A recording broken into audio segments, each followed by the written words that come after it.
Hello, I'm Raja Faisal from Islamabad, and I'm with you with an interview of a very important personality with me today. I have Brigadier Salim Butt. He has served Pakistan Army throughout the years, and he has served at his best. Nowadays, he is a columnist, he is an analyst, he appears on PTV, he appears on several different channels in Urdu as well as in English language. Thank you very much, sir, for joining us today. Thank you very much, Raja Saab. I remember I have done a few programs with you also. Thank you very much, sir. And I remember I've been, sharing programs with you, and it was always a learning, phase for me sitting next to you. That's very kind of you. Sir, my first question to you is, of course, we are having a situation in the region going on in which there are vibes that Pakistan, Russia, and China, they are going to have a security bloc which would have an economic perspective as well. So, how important is the regional cooperation amongst Russia, China, and Pakistan? Thank you, Raja Saab. It's a very pertinent question in the given environment. As you know, the ongoing contest for the global dominance race is between America and China. But when I look at this from the American perspective, American have two main worries on the global scene. One is the old rival, resurgent Russia, and the new kid on the block for them is China. So emerging China actually is now bothering them more than resurgent Russia. But when it comes to being rivals, I think Russia and China, when they stand together, it could be an unmanageable threat for the number one position or the global dominance of the Americans. So that is how we got to look at this. If you look at what is happening in the region, I think BRI has made many friends. You know, there are over 70 countries now which have become members of Chinese Belt and Road Initiative, and very steadily and gradually, China is now well entrenched in the economic domain of the conflict vis-a-vis the American and its allies, say the European Union or the NATO countries. So when we talk about the conflict, it has main two domains. One is the economic conflict and the other is the military conflict. Diplomatic conflict is also there, but mainly these are the two arenas where they appear to be contested. So when you ask me how important is the cooperation, when in the American threat perception, China and Russia, they stand as one threat, then probably Chinese and Russian already know that, what Americans think. And Russia, as you know, as a former Soviet Union, had suffered from the hands of America, so they are trying to settle their scores in Afghanistan. You must have read all reports that Taliban are being funded and armed by Russia. So Afghans have their own history of changing sides quickly. Whichever pays more, they are always there to align with themselves. So we leave it aside. But now when it comes to China, and when they have spent about 1.3 trillion already pumped into the BRI, and BRI essentially have so many components passing through various countries, China-Pakistan Economic Corridor is the flagship project now within BRI. So Pakistan becomes, a very, very relevant actor both for Russia and China, because ultimately all prongs of the land routes of the BRI, they pass to Russia in order to connect with Europe. So therefore, Russia is a beneficiary of BRI, Pakistan is a beneficiary of BRI, and Pakistan is also a beneficiary of BRI, because CPEC will see from Gwadar deep sea port about $5 trillion US annual trade will pass through only Pakistan, China economic corridor. So Pakistan stands as a strategic economic ally of China, and therefore I think in the threat perception, whether it's in the economic domain or the military domain, all three countries, Russia, China and Pakistan, they know it very clearly. If they don't stand together, then they will fall one by one. So if China has to win in the strategic contest, then they have to take the lead role, take Russia along, take Pakistan and other regional countries along. And the most glaring example is the recent strategic cooperation pact signed between Iran and China. 25 years, 400 billion. It is massive. So Iran virtually becomes member of the BRI. So when China pumps in so much money into these projects, they will definitely have the security aspect catered for. So eventually we'll see Russia already has some military presence in Iran. Now you will see China's military presence there.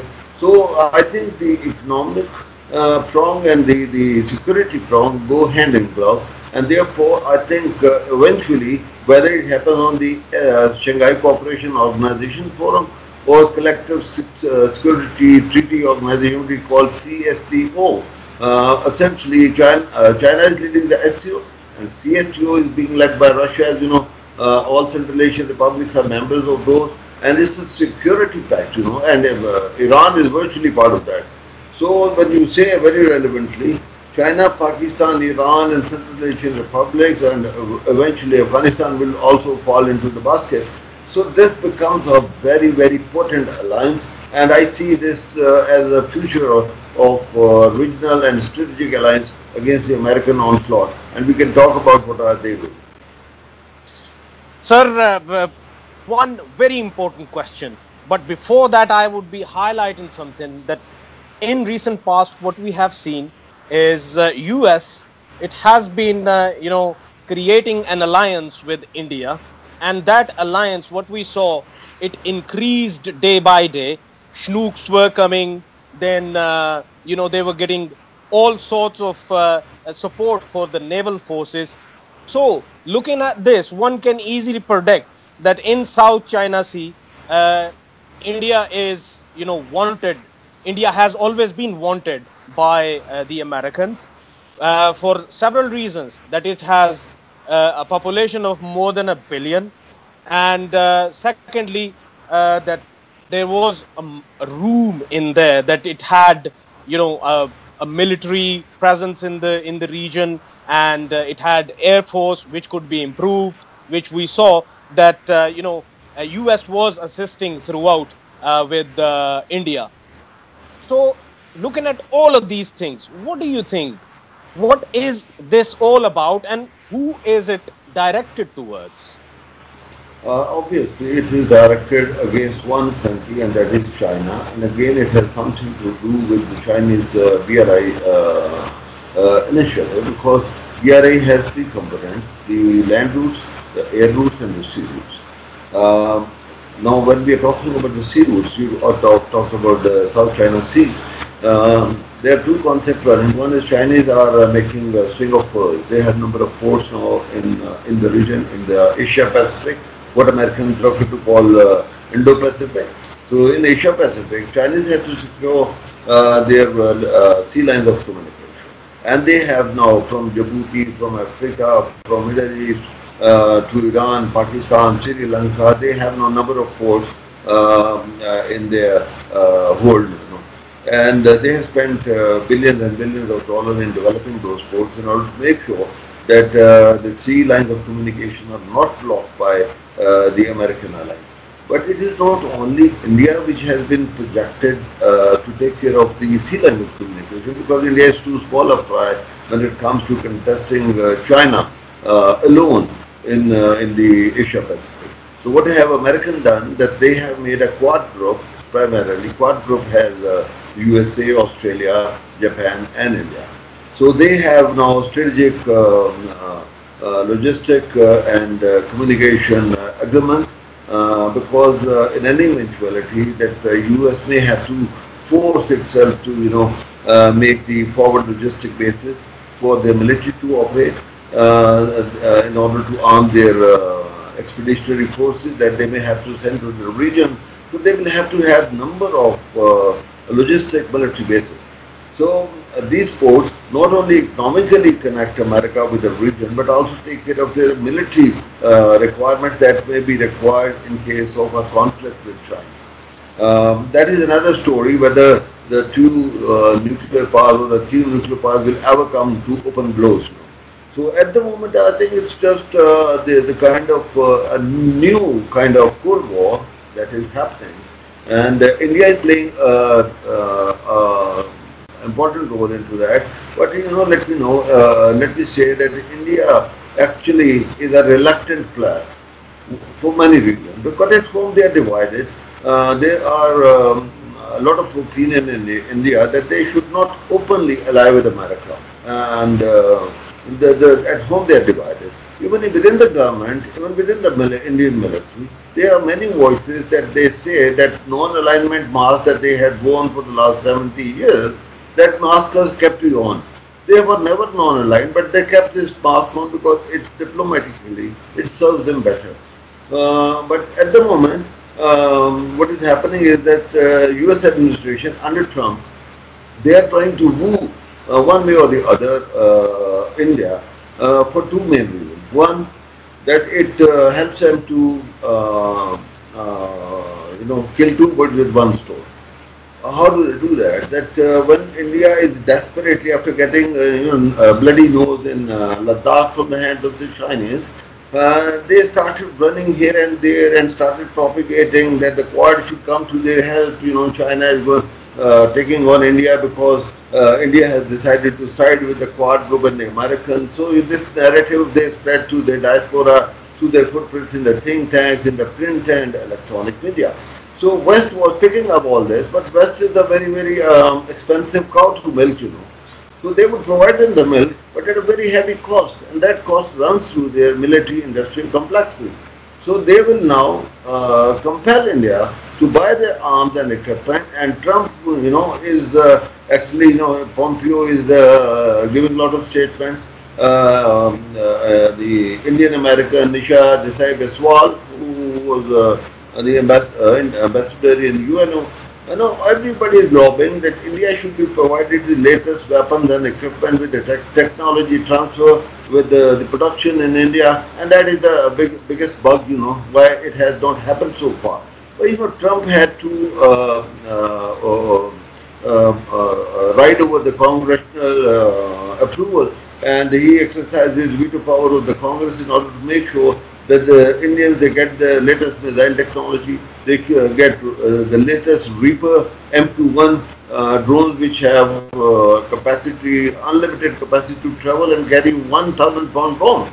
So this is not the threat only for China, but it threatens more countries like Pakistan, like Nepal, other SAARC countries. So therefore, when you ask me, this cooperation of US is against whom? I think Chinese turn will come later, but more so it threatens countries like Pakistan before any other country, because Pakistan is the only country which has fought 4 open wars against India, and no other country has done that. So Pakistan has Kashmir dispute with India. No, China has also Kashmir dispute with India. So China has become a stakeholder when it comes to Kashmir issue, and that is a blunder that Modi had committed. That not only Kashmir has been internationalized, now it has a member of the Security Council, that is China, as a stakeholder, because Ladakh is part of Kashmir, and when Chinese have great claim on Ladakh territory, and they have refused to budge on that, despite all maneuverability and diplomatic maneuvers by India and other countries. They have not even listened to Russia, who are trying to play the middleman. Where did the Indian Defense Minister run to after knocking doors of Quad group and INWAY, of course? So he had to rush to Russia, and he put on double mask. One is the buyer's mask. I have come here to buy Sukhoi aircraft from Russia, but actually he was begging them, okay, save us from the Chinese. So this is the kind of strategic dilemma India is facing. By siding with America, they should have actually learned a lesson from looking at Pakistan. Pakistan has sided with America for 7 decades. But whenever the chips were down, America was the first one to quit us.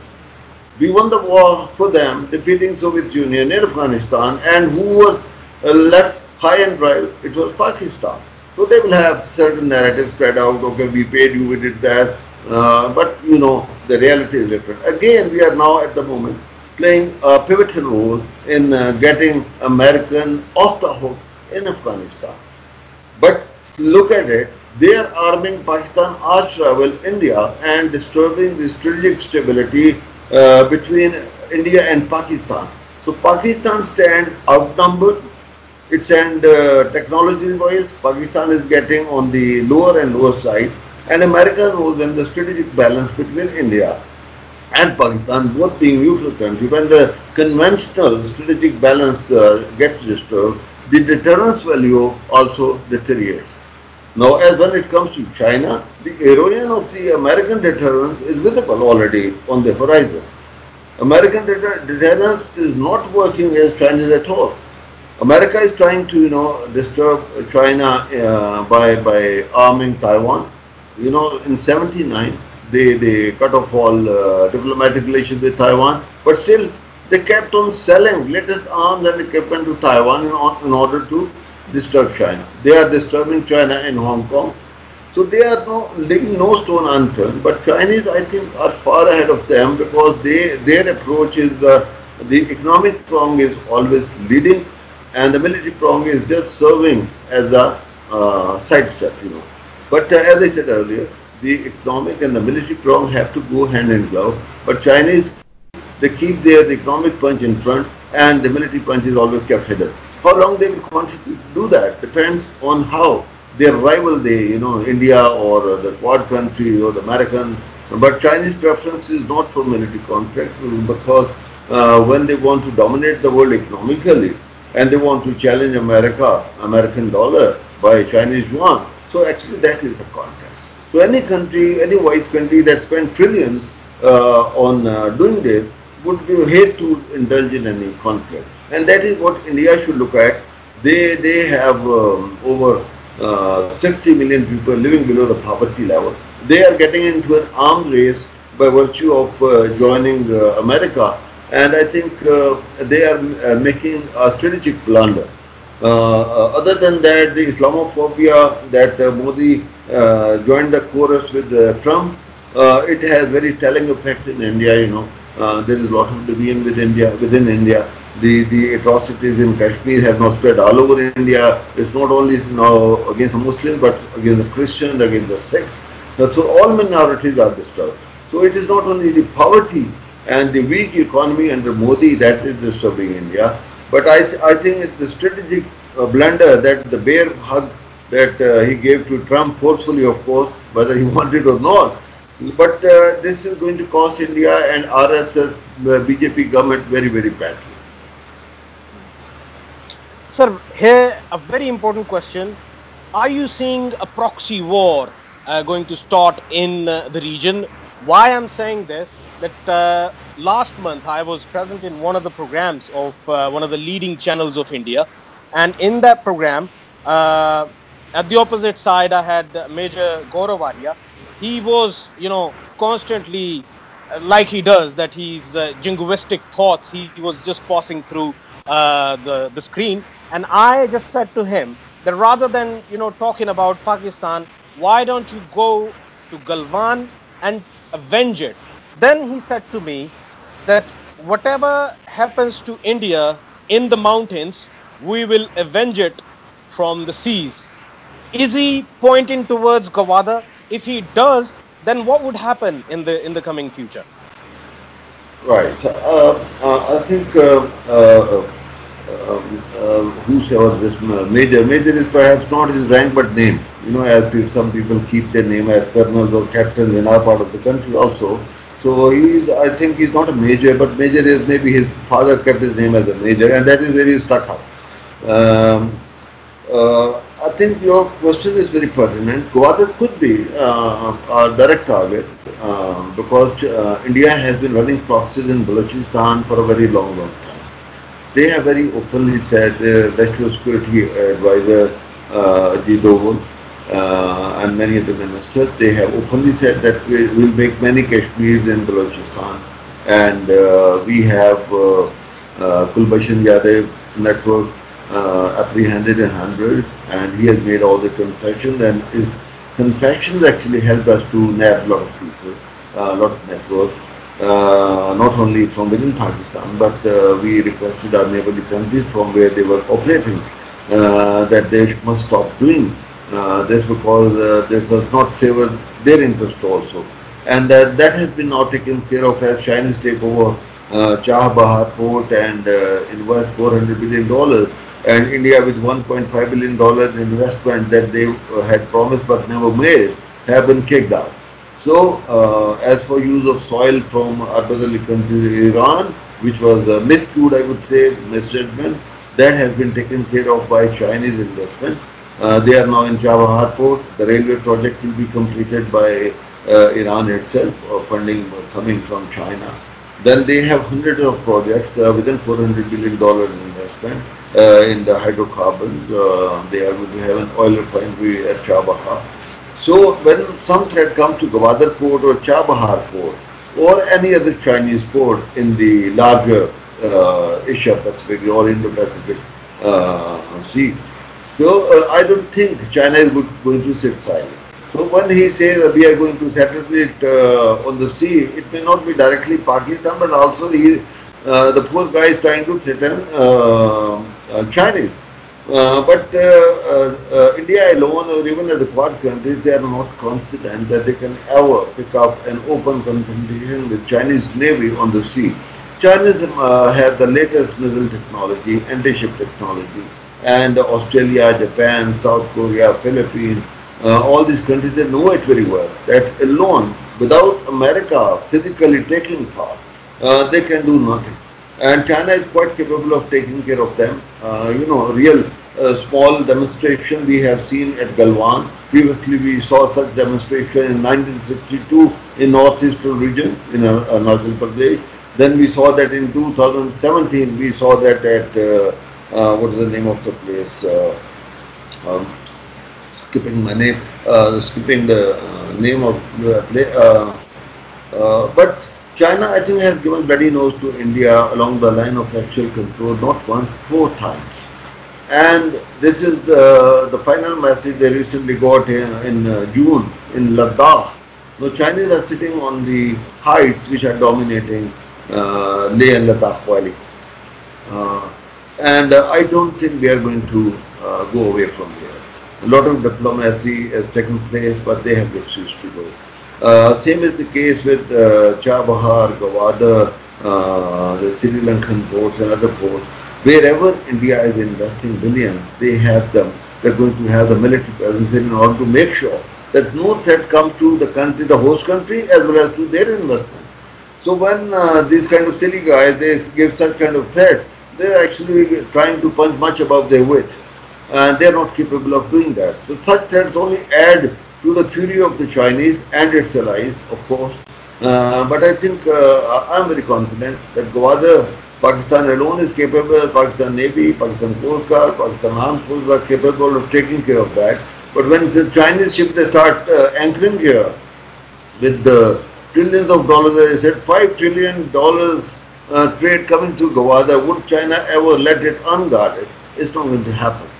So Chabahar for oil refinery and for logistics, Gwadar, because Chabahar is not a substitute for Gwadar. Many people think that way, but it's not. Gwadar has unlimited capacity for logistics, and these logistics have to travel through Pakistan, through western part of China, Xinjiang, Kashgar, connecting with Kazakhstan, Urumqi, and then going to Russia and to Eastern Europe, to the Western Europe, ultimately going where to Holland, right? So Chinese have made a very big strategic leap forward, and American and its allies are at a loss what to do. Now within European Union they are divided, within NATO they are divided. You know what happened just in Afghanistan or Syria. NATO actually abandoned America because Trump was trying to be boorish. He was not only wanting them to keep getting killed, but he was also asking them to pay for their own expenses. So this kind of absurd attitude by Trump and Modi, is something which is harming their countries very badly. And I'm sure in the coming election, Joe Biden is going to give a tough call, tough competition to Trump. And likewise, Modi is going to have a very rough handling within India. I don't see Congress is Indian Congress is looking a little weak as for the leadership. But when it comes to Indian masses, they are very aware people. They know their interest. So they know what Modi has done to their economy. Up to 2010, the Indian economy was progressing very smoothly. 2014, Modi comes in and Indian economy goes down. And the economist is forced to say, oh, whether he is going to save India or wither it. He is going to be Gorbachev of India. And then his chauvinistic policies, far right, Nazi Hindutva that he introduced in India. It is tearing apart the very foundation and the basic principle which lie under the foundation of India, that is unity and diversity. That principle has been torn apart. So this is what Modi is doing to India. And the same similar things, black versus white, this conflict started 200 years ago, died in 1968. Triple K movement, Ku Klux Klan. It died in 1968, and Trump just gave new birth to that syndrome, black versus white. No, Black Lives Matter has become a global slogan. Who has raised this slogan again? So America is also shaking on its foundation when it comes to the constitutional matters.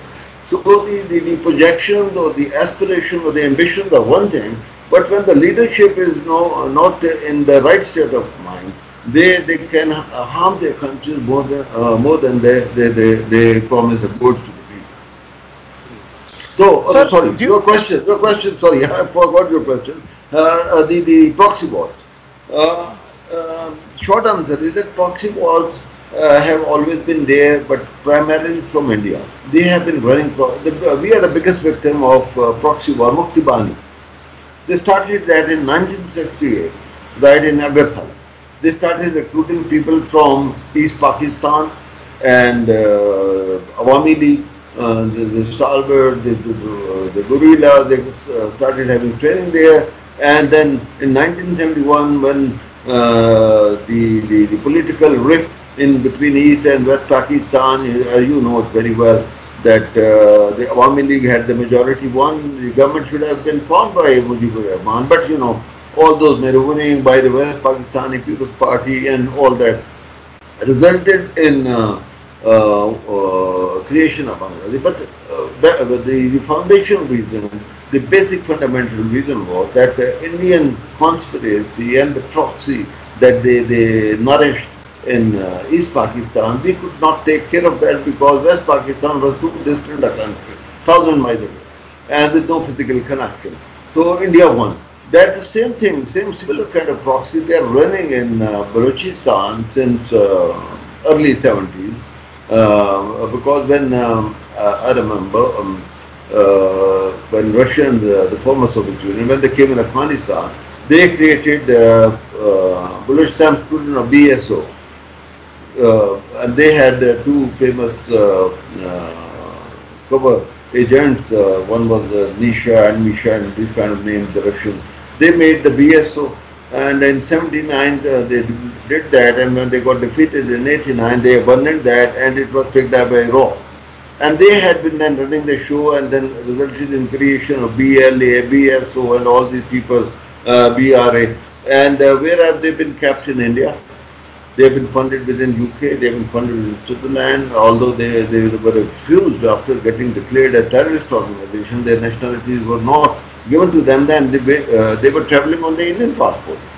You remember, Hamdab Gupti had been doing media program sitting in Delhi and openly saying, well, I'm sitting in RAW headquarters and I'll do whatever I will. So these all guys, the Murrays and the Guptis, those runaway guns, those are the gangsters that have been rented out by RAW. They have been running proxies in Afghanistan, still they do. It's true. They have been running proxies, they're still running proxies in Bangladesh, they have been running proxies in Nepal. Then you see the biggest proxy after East Pakistan, this government and become Bangladesh, was Sri Lanka, was the biggest target. Tamil target allowed. Where were they operating on? Tamil Nadu of India. All funding, weapons, equipment were given, and 20 years long conflict. More than 1 million people died in Sri Lanka, and if you happen to go to Sri Lanka, you hear their stories, and they're very thankful to Pakistan for all what we did for Sri Lanka in order to defeat the Tamil Tiger.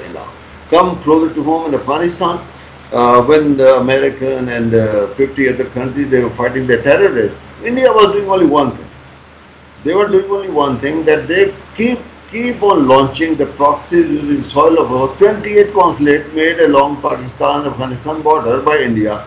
They were named consulate, but they were the raw headquarters. They would sit there. We have documentary evidences. We have the pictures, the films made. We have the recruits captured. They would pay them in cash right on the border, give them the arms and ammunition, send them across the border in order to do this sabotage activity. Peshawar Army Public School is fresh in our memory, 132 children brutally massacred. The whole world wept on that. And who sent them? The Indians. Kulbhushan Yadav have confessed doing hundreds of sabotage activities in Pakistan, in Karachi, in Balochistan. Surbajit Singh, people have forgotten the name, who had confessed doing hundreds of sabotage in Pakistani Punjab and then begging mercy for his life. So we have all these stories. So proxies are something which has never actually ended. They have always been there. But you are right, when Americans get out from Afghanistan, India may like to have a free day that now they can play openly and do that. But I am sure our policy makers who are playing the most important role in bringing peace to Afghanistan, and India being there as a spoiler, Pakistan will make sure that the Americans give some kind of guarantee that the Afghan soil, and Afghan gives the guarantee that Afghan soil will not be allowed to be used by the Indians raw. But these are the diplomatic promises which are never adhered to. Even on papers or through lip service, they say that okay, we will not allow our soil to be used, they will continue to do that. And we have to pay them in the same coin. And we have to take care of that. I am a military guy. I know the punch has to be responded with the punch, not with the cheek.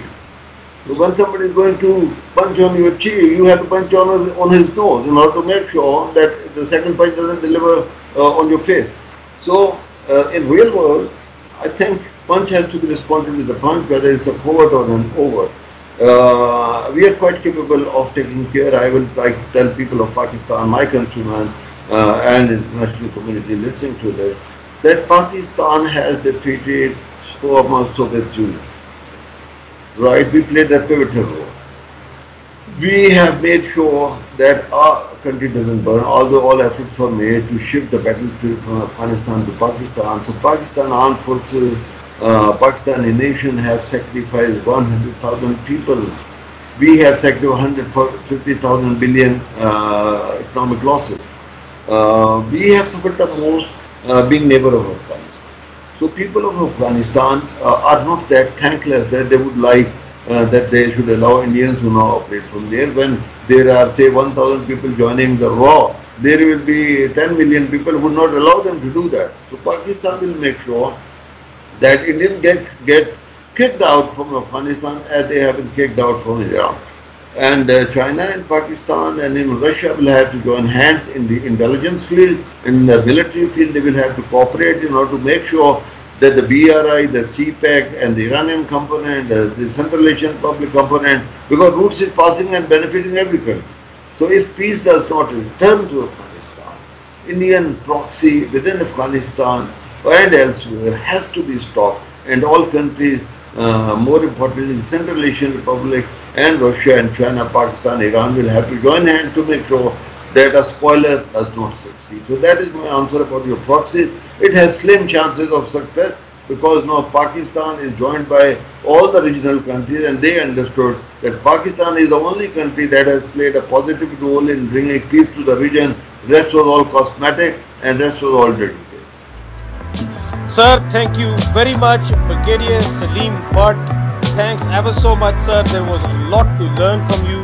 We will do another show very soon on some different topic. Thank you very much, sir.